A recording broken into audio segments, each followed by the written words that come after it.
வணக்கம் மக்களே! எப்பவும் என் மகனுக்கு நான் சப்போர்ட்டா நிப்பேன். அவன் கூடவே நான் இருப்பேன். சங்கீதா அவங்க மனசு திறந்து சொன்னதாக பரவுற ஒரு செய்தி, இப்போ சோஷியல் மீடியாவுல மிகப்பெரிய வைரல் ஆகிட்டு இருக்கு. இன்னொரு பக்கம் பார்த்தீங்கன்னா, விஜயோட மகன் ஜேசன் சஞ்சய், அவரோட காதலி இவங்க தான்னு சொல்லி, ஒரு பெண்ணோட புகைப்படத்த போட்டு வேகமா ஒரு செய்தி பரவிக்கிட்டு வருது. உண்மையில என்னதான் நடக்குது? சங்கீதா அவங்க எடுத்த முடிவு என்ன? சஞ்சயோட காதல் வாந்திக்கு பின்னணி என்ன? இத பத்தி முழுசா இந்த வீடியோல பார்க்க போறோம். ஃபுல்லா இந்த வீடியோ பாருங்க. மறக்காம நம்ம சேனல சப்ஸ்கிரைப் பண்ணி வைங்க. நம்ம எல்லோருக்குமே தெரியும், நடிகர் விஜய் மற்றும் சங்கீதா 2 பேரும் இப்போ பிரிய போறாங்க. விவாகரத்துக்கு அப்ளை பண்ணியிருக்காங்க. சோஷியல் மீடியாவுல எத்தனையோ செய்திகள் வந்துகிட்டு இருக்கு. விஜய் அவர்கள் அரசியல்ல இறங்கி முதலமைச்சராகவே இருந்தாலும், மக்களும் ரசிகர்களும் அவரோட குடும்ப விஷயத்த அதிகமா பேசிட்டு தான் இருக்காங்க. ஒரு பக்கம் அவரோட நடிப்பில் வெளியான ஜனநாயகன் படம் மிகப்பெரிய அளவு மக்கள் மத்தியில தாக்கத்தை ஏற்படுத்தி இருக்கு. படம் வேற லெவல் ஹிட் ஆகி ரசிகர்கள் கொண்டாட்டத்தை ரொம்பவே அதிகப்படுத்தியிருக்காங்க. ஆனா இந்த சினிமா வெற்றிகளுக்கு நடுவுல விஜயோட குடும்பத்தை பத்தின செய்திகளும் வதந்திகளும் ஓய்ந்த பாடில்ல.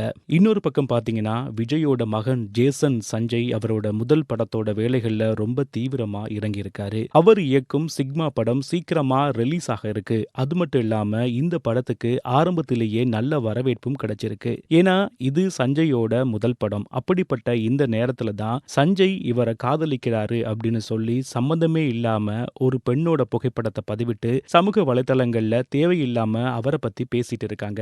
ஆனா உண்மை என்னன்னா, சஞ்சய் இதுவரைக்கும் அந்த மாதிரி எந்த ஒரு விஷயத்தையும் எங்கேயுமே சொன்னது கிடையாது. சமீபத்துல ஒரு பேட்டியில கூட என்னோட அம்மா அப்பாவோட சம்மதத்தோட தான் நான் சினிமாவுக்கு வரணும்னு இப்படி ஒரு முடிவை எடுத்தேன் அப்படின்னு சொன்னாரு. எங்கேயுமே அம்மா அப்பாவை விட்டு கொடுக்காம அவ்வளவு மரியாதையா தெளிவா பேசியிருந்தாரு. இப்படி ஒரு தங்கமான மகனா அப்படின்னு ஆச்சரியப்படுற அளவுக்கு தான் படப்பிடிப்பு தளத்துல சஞ்சயோட பழக்க வழக்கங்கள் இருக்குன்னு அங்க இருந்தவங்க எல்லாருமே சொல்றாங்க. இந்த நிலையில தான் சங்கீதா அவங்க மகனுக்காக என்ன சொல்லியிருக்காங்கன்னா, மகனோட ஒவ்வொரு வளர்ச்சியிலையும் நான் கூடவே இருப்பேன். சஞ்சய்க்கு எப்பவுமே நான் துணையா நிப்பேன் அப்படின்னு முடிவு பண்ணிருக்காங்களாம். குடும்பத்துல விஜய் அவர் கூட பிரச்சனைகள் இருந்தாலும் குழந்தைகளை ரொம்ப நல்லா பாத்துக்கிறதுல அவங்க தெளிவா இருக்காங்களாம். உண்மையை சொல்ல போனா ஆரம்பத்துல சஞ்சய்க்கு இந்த முதல் பட வாய்ப்பு கிடைக்கிறதுக்கே சங்கீதா அவங்க தான் முன்ன நின்னு பேசினாங்க. லைக்கா நிறுவனம் வரைக்கும் போய் பேசினதே சங்கீதா அவங்க தானே எத்தனையோ செய்திகள் நாம பார்த்திருப்போம். ஒரு நல்ல அம்மாவா என் 2 குழந்தைகளுக்கும் நான் இருக்கணும், கடைசி வரைக்கும் அவங்க நல்லா பார்த்துக்கணும் அப்படிங்கிற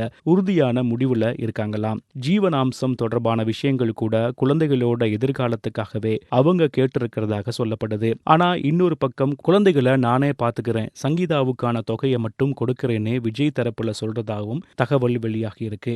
என்னதான் செய்திகளும் வதந்திகளும் வந்தாலும் விஜய் ரசிகர்களும் சரி பொதுமக்களும் சரி ஒரே ஒரு ஆசை தான் இருக்கு. திரும்பவும் விஜய் அவர்களும் அவங்களோட குடும்பமும் ஒன்னா சேர்ந்து சந்தோஷமா வாழணும். சஞ்சய் இயக்க போற சிக்மா படத்துக்கு விஜய், சங்கீதா மற்றும் மகள் ஷாஷா எல்லோரும் ஒரே குடும்பமா வந்து தியேட்டர்ல படம் பார்க்கணுங்கிறது தான் எல்லோரோட மிகப்பெரிய ஆசையாகவும் இருக்கு. த்ரிஷா மேல தேவையில்லாத விமர்சனங்கள் வந்தாலும் ரசிகர்கள் இன்னமும் விஜய்க்கு ஆதரவு கொடுக்க முக்கிய காரணமே கண்டிப்பா அவர் குடும்பத்தோட மீண்டும் சேர்ந்து வாழுவார்ங்கிற நம்பிக்கையில தான். எது எப்படியோ தேவையில்லாம ஒரு குடும்பத்தை பத்தியும் ஒரு இளம் இயக்குனரோட தனிப்பட்ட வாழ்க்கையை பத்தியும் வதந்திகளை பரப்புறத நிறுத்தணுங்கிறது தான் பல பேரோட கோரிக்கையா இருக்கு. பொறுத்திருந்து பார்ப்போம் காலம் என்ன பதில் சொல்லுதுன்னு. சஞ்சயோட இந்த புது முயற்சிக்கும் விஜய் அவங்களோட குடும்பத்துக்கும் உங்களுடைய ஆதரவு என்ன? சங்கீதா அவங்க எடுத்த இந்த முடிவை பத்தி நீங்க என்ன நினைக்கிறீங்க? உங்களுடைய கருத்துக்களையும் கமெண்ட்ல சொல்லுங்க. இந்த வீடியோ பிடிச்சிருந்தா லைக் பண்ணுங்க, கமெண்ட் பண்ணுங்க. மறக்காம நம்ம சேனலை சப்ஸ்கிரைப் பண்ணி வைங்க. இன்னொரு வீடியோல உங்களை சந்திக்கிறேன். வணக்கம் மக்களே.